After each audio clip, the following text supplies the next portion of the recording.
আসসালামু আলাইকুম। অনেক ব্যস্ততার মাঝে আমার কয়েল পাখিগুলার আনার সময় হয়ে গেল। যেহেতু আমার 20 দিনের বাচ্চা আনার কথা ছিল, তো আমাকে সে 2 দিন থেকে 3 দিন আগে আমাকে বলে দিছে টাইমটা। তো এখন আমার দোকানের কাজ চলতেছে, তো দোকানের কাজের মাঝখানে আবার আমার কয়েল পাখি আনার সময় আমি একবারে সময় দিতে পারতাছি না। দেখতে পারতাছেন চ্যানেলে বা আমার ফেসবুক পেজে কোনো ভিডিও নাই, একবারে অল্প দুই একটা দেখা যায়। ফেসবুকে আমি শর্টস ছাড়ি, আর ইউটিউবে তো আমি ভিডিও ছাড়ার সময় পাই না। একটা নাকি শর্টস ছাড়ছিলাম অনেক অনেক দিনের ভিতরে। তো আমি সর্বপ্রথম কি করলাম, এখানে তাড়াহুড়া করে আমি সিমেন্টের বস্তা কেটে দিয়ে দিলাম, যেখানে পায়খানা পরে যেন কোনো সমস্যা না হয়, যাতে ওদের কোনো সমস্যা না হয়। আমি সুন্দর করে ওখানে সিমেন্টের বস্তা কেটে দিলাম। তারপর আমি আমার আমার বাড়ির পাশে থেকে আমি বালি আনতে গেলাম, যেহেতু আমি বালি দিয়ে এবং কাঠের গুঁড়ি দিয়ে একসাথে মিশিয়ে দিব। যেহেতু আমার কাছে এখন আপাতত কাঠের গুঁড়ি নেই, আমার কাছে আছে ভুসি। এটা হলো ধানের ভুসি, তো সেখান থেকে আমি ধানের ভুসি এবং বালি অ্যাডজাস্ট করে দিব। আর আমি সকাল সকাল বের হয়ে গেলাম, যেহেতু আমার খাবারের ডিব্বাও এখন আনা হয় নাই, পানির ডিব্বা আনা হয়েছে। আমি খাবারের ডিব্বা অর্ডার দিয়ে গেছিলাম, কিন্তু সকাল সকাল এখানে আইসা দেখি যে দোকানটা এখনো বন্ধ। আমি প্রায় আধা ঘন্টা বসার পরে তারপর দোকানদার আসছে। দোকানদারের সাথে কিছুক্ষণ কথা বললাম, কথা বলার পরে শুনি যে সে ডিব্বাই এখন আনে নাই।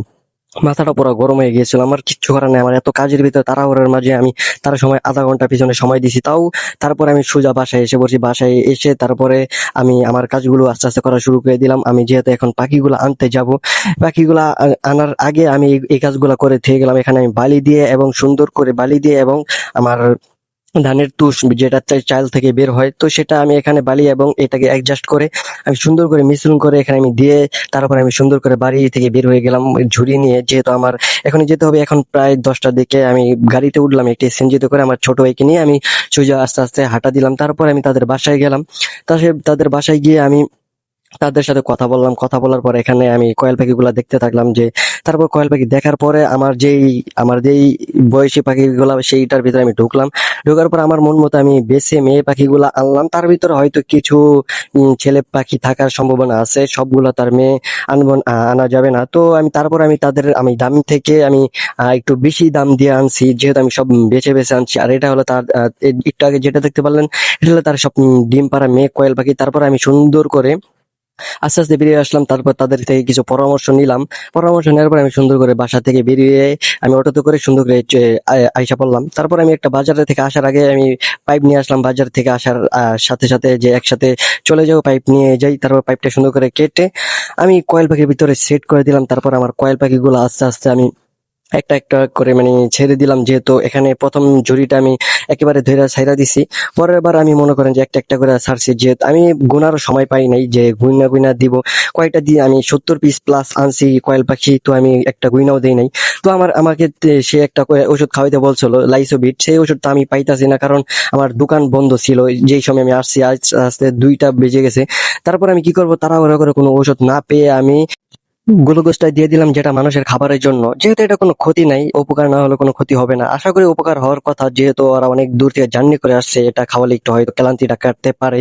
তো আমি সেই অনুযায়ী এটাকে খাওয়াই দিলাম। আর যেহেতু আমি বাসায় আসার পরে দেখি এটাও নাই, ভাবছিলাম যে বাসায় একটা আছে হয়তো বা। তো বাসায় আইসা দেখি একটাও নাই। তারপর আমি বাজারে গিয়ে তাড়াহুড়া করে আমি গ্লুকোজটাকে এনে তারপর ওদের মাঝে আমি দিয়ে দিই, যেন কোনো ক্ষতি না হয়। আমার এত দূর থেকে জার্নি করা আসার পরে যদি দেখি কোনো একটা পাখির ক্ষতি হয়ে যায়, তাহলে তো অনেক কষ্টকর একটা বিষয়। তো আমি সময় ম্যানেজ করতে পারি না। তারপর অনেক সময় ম্যানেজ করে আমি এদেরকে এত কষ্ট করে আনলাম, তারপর যদি এত ক্ষতি হয়ে যায়। কিন্তু একটা দুঃখজনক ভাবে হলো, আমার কোনো খাবারই নাই, আমার বাসায় কোনো খাবার নেই। তার কাছ থেকে আমি খাবার চাইলাম, সে বললো আমার খাবার শেষ হয়ে গেছে। কিছু করার নাই, আমি তাড়াহুড়া করে বিকালে, আমার পাখি প্রায় 5 থেকে 6 ঘন্টা না খাওয়া, আমি কিছু তাড়াহুড়া করে আমি বিকাল বেলা, আমাদের বাসার সাইডেও কোনো খাবার পাওয়া যায় না এই খাবারটা, তো নারিশ কোম্পানির এই খাবারটা ভালো। তো এই খাবারটা না পেয়ে আমি শ্রীনগর থেকে, আমাদের বাসা থেকে অনেক দূর, তো সেখান থেকে আমি এই খাবারটা আনলাম। তারপরে আমি রাতের বেলা আমি খাবারটা দিছি।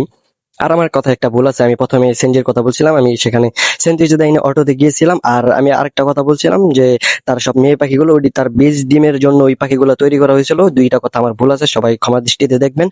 আর আজকের ভিডিও এই পর্যন্তই ছিল। সামনে আরো নতুন কোনো ভিডিও নিয়ে দেখা হবে।